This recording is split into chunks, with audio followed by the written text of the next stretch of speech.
In this video, I'm gonna talk about Living Beautifully by Pema Chodron and Art of Focus by Dan Coe. Okay, first I'll talk about this.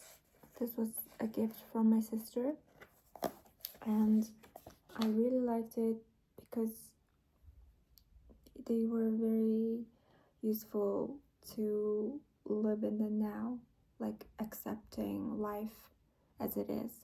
Like, life is very confusing, and that's the point. If it was really understandable, if it was like certain, then there would be no problems. But inherently, life is full of problems, and that's okay. We have to accept that. And in my previous video of me explaining what kind of things my sister brought me from Canada, I actually talked about the main points that I learned. So I'm not gonna repeat myself. So the book consists of 3 commitments. Like, it explains 3 commitments. Actually, if you're a Buddhist, you have to take the commitments in such a way that, with a teacher, basically more official, but she's just explaining it. You don't have to take the commitment like with a teacher. You can just be aware of it firstly. So the first commitment is committing to not cause harm, and it talks about being fully present, staying in the middle. And the second one is committing to take care of one another. The third one is committing to embrace the world just as it is. And I kind of have some highlights. I'm gonna read that. Good or bad, happy or sad, all thoughts vanish into emptiness like the imprint of a bird in the sky. And with this commitment, we vow to not get in our own way. We vow to stop insisting that things be the way we want them to be, and to stop insisting that the way we want them to be is the way they really are. This sentence was quite, like, made me think, With this commitment, we vow to not get in our own way. For example, we want something, or we want to better our lives, or we want to better our relatives or friends or people in general, like how we live, and then we get in our own way. We don't believe in ourselves, or we don't, you know what I mean, yeah. We just don't believe in ourselves. We vow to stop insisting that things be the way we want them to be, and to stop insisting that the way we want them to be is the way they really are. We just get stressed because we can't control things, and the things we want are not the way they are. We get frustrated, but we have to accept like what they really are, because that's the reality. And if we don't accept reality, we can't deal with reality.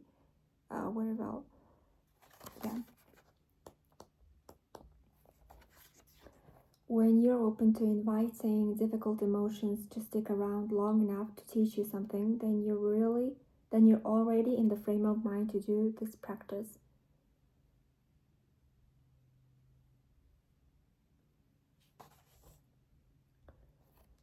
So a lot of psychologists and also spiritual people say we have to face our shadow. We have to walk through the difficult emotions. We have to sit with it, because if we run away, we can't really understand it. We can't really face the reality. That's reality, right? How we feel is reality. Without putting sometimes I feel like it's not that good to just name emotions. I think emotions can be nameless. This is what I feel. We don't have to think in our mind's way. We can just feel it. Because I feel like there are a lot of emotions and I just don't think it fits into that emotion. I just don't want to simplify it. So I just feel like I don't have to name my emotion, because when I was in one psychological training, our teacher said name your emotion or try to talk about it or something like that, but it didn't feel natural to me. And when I actually named it, I didn't feel like it was the proper name for it. I just couldn't explain fully, but it was an interesting experience. Yeah. A soldier with post-traumatic stress disorder told me that this radically different approach to pain had saved his life. He had finally found a way to work with his recurring flashbacks of seeing a comrade he was very close to being blown to pieces right beside him. Instead of trying to get rid of the horrific memories and the emotions they triggered, he had been encouraged by a therapist to turn toward them, to lean into his emotions and feel them as bravely as he could. Doing this in short sessions, he had allowed him to relax with his vulnerability and helplessness, and with the feeling that his friend's death had been his fault, that he could have prevented it, and he didn't deserve to be the one who survived. Little by little, as he let the feelings arise, build in his intensity and pass away, his overwhelming sense of guilt and failure began to lighten up, and for the first time in 3 years, he was able to sleep through the night.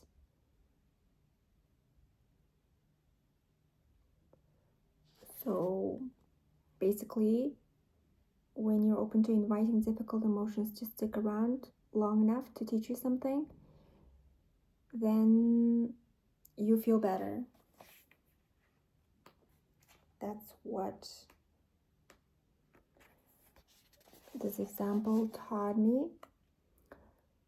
Another one: rather than trying to endure prolonged exposure to intense feeling, we touch in for only 2 or 3 seconds, then pause and breathe gently before touching in again.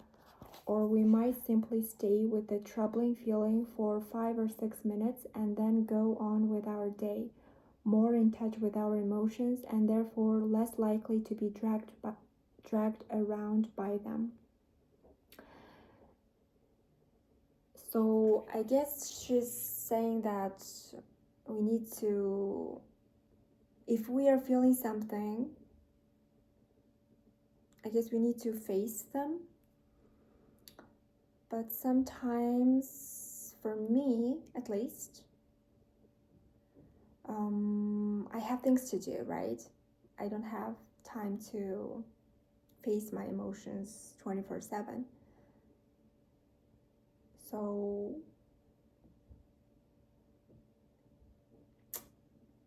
it's quite alright to face it like a couple of seconds, okay? But I don't know if I can do it that fast. I don't know. Okay, another one. One way to experience the feeling of opening is to pay attention to your sense perceptions. Just pause and listen. Listen attentively for a few moments to sounds nearby. Listen attentively for a few moments to sounds in the distance. Listen without describing the experience to yourself or trying to figure out what you're hearing. Another way you can open to sound is to go for a walk and let hearing be the primary sensation. You can try the same exercise with taste. Close your eyes and have someone put something to eat in your mouth without telling you what it is. See if you can experience the first taste without any preconceptions. If only for a moment, see if you can have a fresh, unconditioned experience of taste as taste, nothing extra. This was interesting for me because I wanted to try it. I wanted to go for a walk and just listen, you know. I've done it before and it was really nice. So I want to do it again.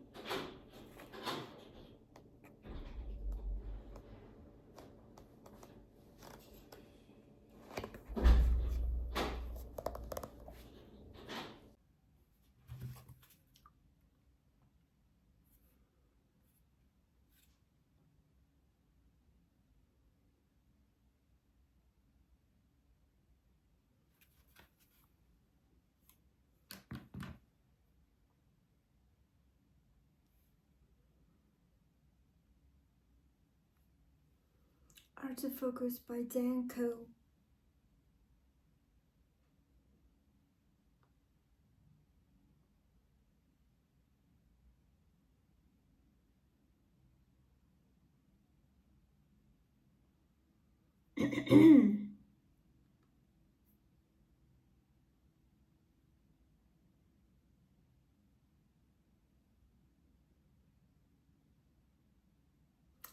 So I liked this part about Kindle because I highlighted some parts and it's like summarized here, like combined here. Okay. What?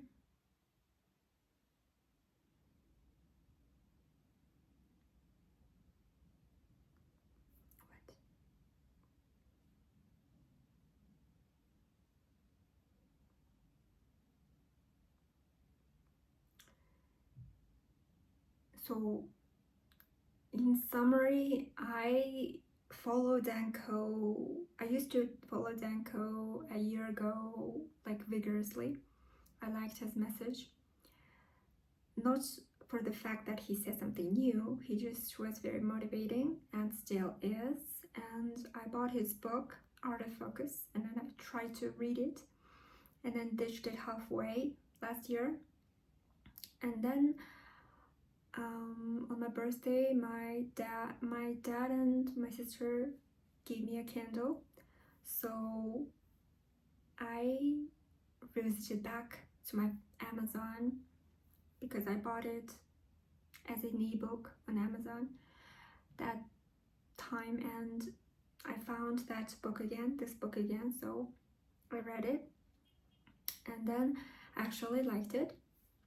But last year I didn't like it. I was like, okay, this is nothing new. He's just jumbling up words. But actually, it's pretty good. It motivates me. So I'm just gonna read my clippings. By reminiscing on a negative past without transmutation of those feelings toward a potential future, you remain as your past self. We live out the same negative experiences over and over again. So this part also coincides with Pema Chodron's book that I discussed earlier, in which we have to move past the negative feeling. We have to feel it in order to learn something from it. And here also, in order to transmute those negative feelings, we need to change. And we need to have a different feeling about that negative past. If not, then we will be stuck in the past. So that struck with me. Next one, the creators solve their own problems, document the solutions, and package it up with a dash of personal experience to provide a life-changing learning experience without breaking the bank for the recipient.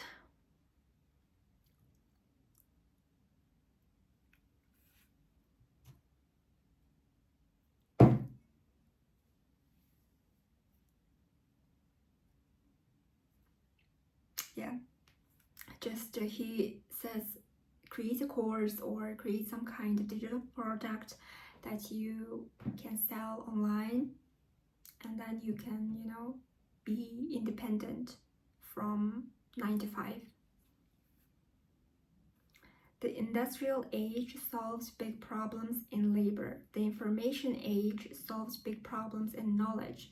And the imagination age will solve big problems in consciousness. You have the chance to be a part of this phase in human evolution. Content on the internet is content in the collective consciousness. I liked that. Because when I create like social media posts, I feel like nothing. I'm just chucking things into the void, sort of. But actually, it's a recollection of what you were thinking. Maybe it's art, maybe it's crap, but still it's something. Understanding how you interact with the world, both physical and digital. You understand others and can apply that knowledge to increase the impact of anything you create. The pride of overwork is for those climbing a status ladder.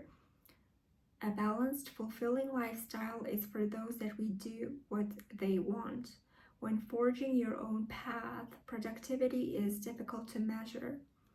Instead, we can measure the amount of engagement with our work and the mental energy required to produce valuable creations. You measure this through self-reflection and how difficult a challenge was according to your level of skill. When forging your own path, productivity is difficult to measure.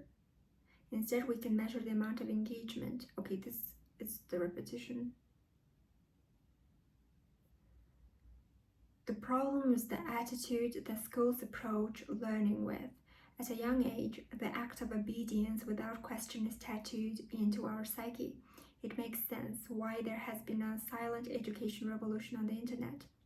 This I agree wholeheartedly, because we kind of learn for the tests somehow, and that's very soul numbing, sort of. I mean, in a sense, it can be exhilarating, but if you look at the whole world, there could be some more exhilarating things other than tests. Like some people just prepare for tests and memorize it, but actually they don't know, they haven't understood it, they just memorized it. That's kind of the problem. The path to the good life is simple. Actively pursue your ideal lifestyle, create solutions to problems along the way, and get paid for sharing that solution with others. I want you to understand one thing. Everything is information or information. Everything is form that arises in consciousness, that is the eternal present moment. There is a way to use information for good. That way is to control the content of your consciousness, guide the content of others' consciousness, and increase the quality of life that all parties experience. I felt like this was very inspiring, this part, because I was creating content for education. So I feel like I'm on the very, like, you know, in a very bright future kind of side.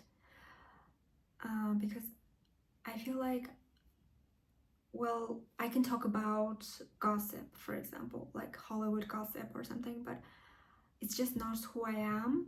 I can't really do it And if one forces me, I don't really want to do it. It's just a very dark area for me, and I don't want that information to, you know, like multiply in the universe. I want more like bright, like educational and more in the mind. Even if I am not like myself very intellectual or something, I want humanity to develop in a way that is more intellectual rather than, you know, brain rotting. However, I do enjoy some brain rot content. I mean, it's not brain rot in a sense. I think it's just like fun, like dance videos, funny dance videos. That's what I like.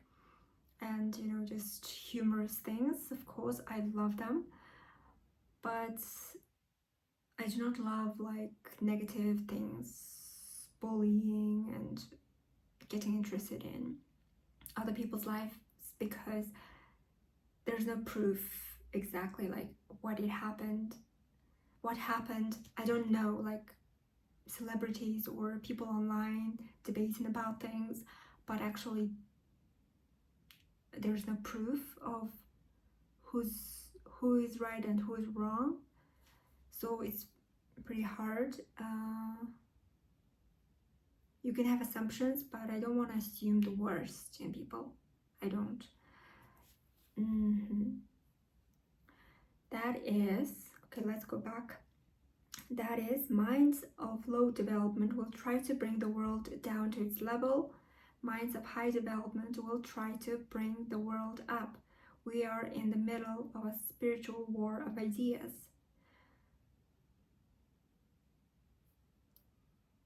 Okay, next one. To distribute recovery periods and adventures, mini retirements throughout life on a regular basis, and recognize that inactivity is not the goal. Doing that which excites you is. Yeah, this part I also like because, okay, so you are rich today. Just imagine like you are rich, you don't have to work all your life. You're just like, you have everything. But actually, okay, you go for trips like in different countries. Sure, that's enjoyable, and you meet up with your international friends. That's great, but that will last maybe what? Not even a year. You will stop enjoying it.